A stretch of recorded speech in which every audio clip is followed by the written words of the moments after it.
आठवीं कक्षा के सभी बच्चों का मैं स्वागत करती हूँ। बच्चों, हमने नंदिनी के 2 अध्याय कर लिए और 2 अध्याय कर लिए हमने व्याकरण के। आज हम करते हैं साहित्य का पाठ नंबर 5।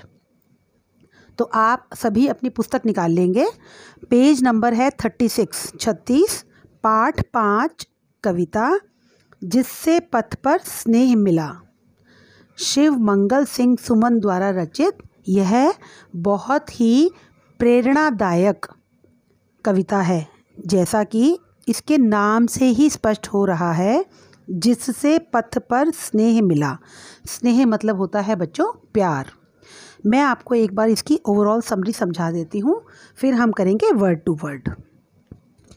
देखिए बच्चों, इस कविता के जो कवि हैं शिव मंगल सिंह सुमन, वो कवि कहता है कि मैं उन सभी को धन्यवाद देता हूँ जिनसे उसे जीवन पथ में स्नेह मिला, प्यार मिला, ममता मिली। जीवन के मार्ग में बच्चों अनेक लोगों से हमारा परिचय होता है। जब हम चलते हैं तो हमें अनेक लोग मिलते हैं। कुछ लोगों का साथ हमारे साथ कम समय के लिए होता है, लेकिन कुछ लोगों का साथ हमारे साथ लंबा चलता है। इसी प्रकार जीवन में सुख दुख भी आते जाते रहते हैं। बच्चों, ऐसा कोई व्यक्ति नहीं होता जो केवल दुखी ही दुखी रहे, या कोई ऐसा नहीं होता जो सुखी ही सुखी रहे। तो सुख और दुख जीवन के हमारे 2 पहलू हैं। कभी सुख आता है जीवन में तो कभी दुख। जब भी इस मार्ग में चलते चलते, जब भी इस रास्ते पर चलते चलते हम थक जाते हैं, तो जिन व्यक्तियों से हमें स्नेह मिलता है, जो हमारा हौसला बढ़ाते हैं, जो हमें आगे बढ़ने की प्रेरणा देते हैं, कवि ऐसे सभी लोगों को धन्यवाद करना चाहता है। जीवन के इस सफ़र में कुछ लोग परिचित होते हैं जो हमें जानते हैं। कुछ लोग बच्चों ऐसे मिलते हैं जो हमें नहीं जानते। तो जो जानने वाले हमारा साथ छोड़ जाते हैं, कवि कहता है कि उनके चले जाने से भी जीवन की हमारी जो डगर है वो सूनी नहीं होती। क्यों? क्योंकि और आगे चलने पर हमें नए लोग मिल जाते हैं और हमारा सफ़र उसी प्रकार शुरू हो जाता है। कवि कहता है बच्चों कि यदि वो रहे तब भी यह संसार यूं ही चलेगा। अगर कल को वो ना रहे तब भी ये संसार ऐसे ही चलता रहेगा। कहने का बच्चों तात्पर्य ये है कि किसी के चले जाने से कुछ भी काम जीवन में रुकता नहीं है।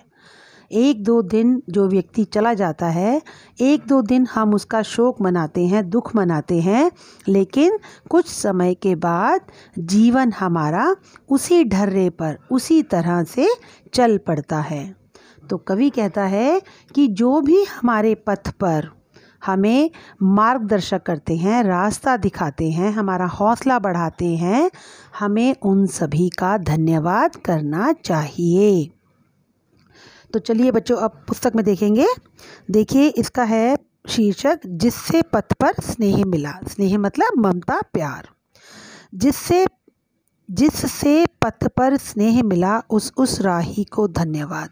कवि कहता है कि जिससे भी मुझे इस पथ पर चलते हुए स्नेह मिला है, प्यार मिला है, ममता मिली है, उन सभी को मेरा बहुत बहुत धन्यवाद। जीवन अस्थिर अनजाने ही।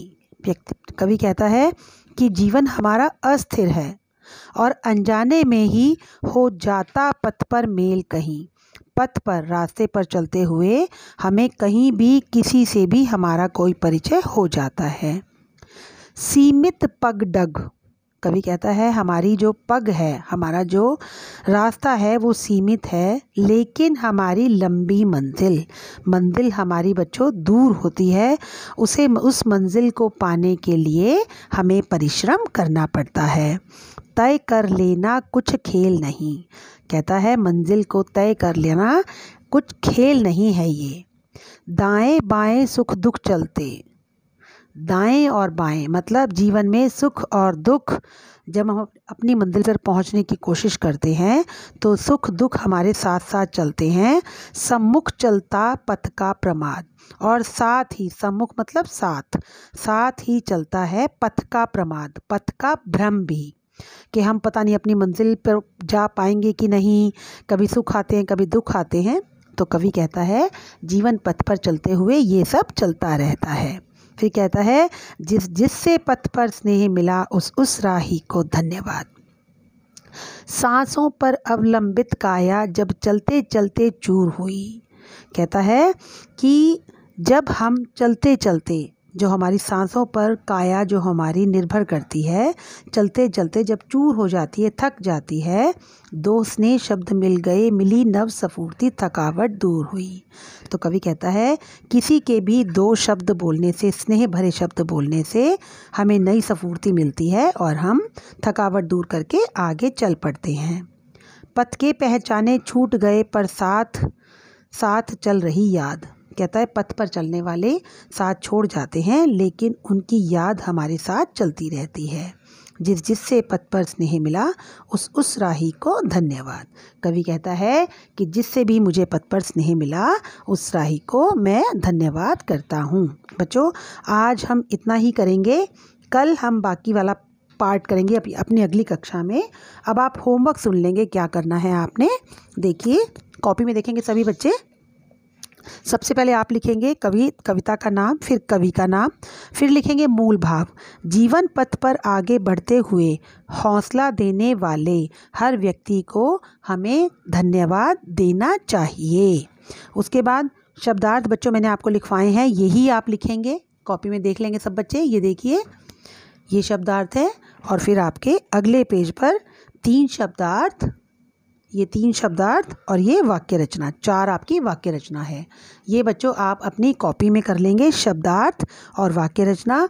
अगली कक्षा में हम इसी पोएम के अगले भाग के साथ फिर मिलेंगे। तब तक के लिए अपना ध्यान रहें और काम करते रहें।